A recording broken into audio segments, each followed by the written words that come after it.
नमस्कार, मैं चिन्मय खड़के आप सभी का स्वागत करता हूं। आज के इस परिचर्चा में भारत मौसम विज्ञान विभाग की ओर से, जिसमें हम बात करेंगे आज पाए गए मौसम की और अगले 5 दिनों में जो मौसम का पूर्वानुमान है उसके बारे में। आज का मुख्य बिंदु यह है कि बिहार और पश्चिम बंगाल में अगले 4 से 5 दिनों तक लू बनने रहने की संभावना है। जो वेदर हमें पाया गया है कल, यानी कि जो आज रिपोर्ट हुआ वेदर है, उसके तहत हेलस्टॉर्म राजस्थान और पश्चिम महाराष्ट्र और कोंकण इस रीजन में हमें हेलस्टॉर्म प्राप्त हुआ है।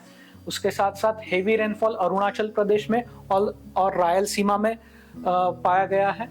और जो हीट वेव है यानी कि लू है, वो पूर्व के कुछ राज्यों में जैसे कि बिहार, पश्चिम बंगाल और सिक्किम में हमें हीट वेव यानी कि लू मिली है।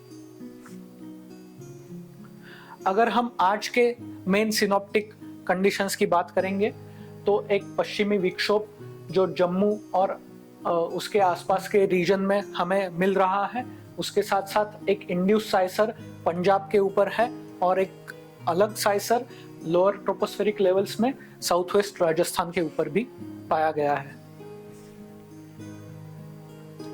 अगर हम मॉनसून की बात करते हैं तो जैसे कि बताया गया था, मॉनसून दक्षिण अरब सागर और मालदीव और कोमोरिन के क्षेत्र में, साथ साथ बंगाल की दक्षिण खाड़ी और बंगाल की पूर्व मध्य खाड़ी और पूर्वोत्तर बंगाल की खाड़ी के कुछ हिस्सों में आगे बढ़ चुका है। अगर हम अधिकतम तापमान की बात करेंगे तो जो मध्य का हिस्सा है जैसे कि विदर्भ और छत्तीसगढ़, उड़ीसा का कुछ हिस्सा, साथ ही साथ तेलंगाना, यहाँ हम 42 से ज्यादा डिग्री तापमान हमें मिला है। और साथ साथ ओवरऑल हम देखेंगे तो मध्य का काफी भाग जैसे गुजरात से लेकर पूर्व का भाग जैसे कि बंगाल तक और दक्षिण में आंध्र प्रदेश तक हमें ज्यादातर हिस्सों में 40 के आसपास अधिकतम तापमान मिला है।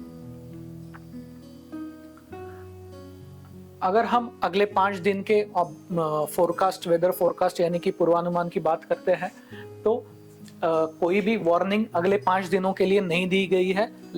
हालांकि थंडरस्टॉर्म एक्टिविटी राजस्थान और उत्तर के कुछ राज्यों में जैसे जम्मू एंड कश्मीर, हिमाचल प्रदेश और उत्तराखंड, तो साथ साथ नॉर्थ ईस्ट के सभी भागों में और दक्षिण में जैसे कि तमिलनाडु, केरला, कर्नाटका एंड आंध्र प्रदेश में, साथ ही साथ उड़ीसा में जारी रहेगी। अगर हम हीट वेव की यानी कि लू की बात करते हैं तो पूर्व के राज्यों में जैसे बिहार, बंगाल और सिक्किम के इलाकों में, साथ ही साथ विदर्भ और पश्चिम महाराष्ट्र में लू बने रहने की संभावना है। ये जो लू बनी रहेगी ये अगले 3 दिनों तक विदर्भ और पश्चिम महाराष्ट्र में बनी रहेगी और जो पूर्व के भागों में जैसे बिहार और बंगाल के इलाकों में ये अगले 5 दिन तक पाए जाने की संभावना है।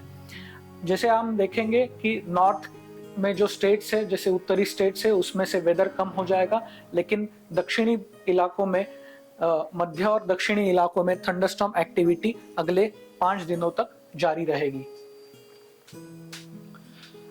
5वां दिन यानी कि 6 जून में हम एक्सपेक्ट कर रहे हैं कि ज्यादातर हिस्सों में वेदर कम हो जाएगा। कुछ ही हिस्सों में जैसे कि पूर्व के छत्तीसगढ़, उड़ीसा, आंध्र प्रदेश, तेलंगाना और कर्नाटक और केरला में thunderstorms, light to moderate thunderstorm मिल सकते हैं। साथ ही साथ राजस्थान में लाइट थंडरस्टॉर्म्स एक्सपेक्टेड है। मछुआरों के लिए स्पेशल मैसेज ये है कि 5 जून को जो साइक्लोनिक सर्कुलेशन जो साउथ ईस्ट अरेबियन सी में बनने जा रहा है, उसके चलते जो साउथ ईस्ट अरेबियन सी का रीजन है, साथ ही साथ जो गुजरात के तटीय इलाकों का जो रीजन है, वहाँ पे तेज हवाएं चलेंगी।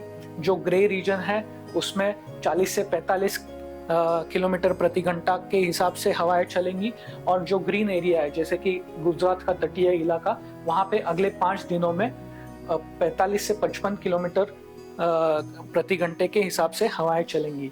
अगर हम बंगाल की खाड़ी की बात करेंगे तो ये जो इलाका है, जो नॉर्थ अरेबियन सी नॉर्थ अंडमान सी, और साथ ही साथ आगे के अगले 4 दिनों में ये हिस्सा बढ़ के दक्षिण बंगाल की दक्षिण खाड़ी का ज़्यादातर हिस्सा, यहाँ पे हम उम्मीद कर रहे हैं कि स्क्वाली वेदर मिलेगा और 40 से 45 किलोमीटर घंटे के हिसाब से आपको हवाएं चलती मिलेंगी। आज के लिए बस इतना ही।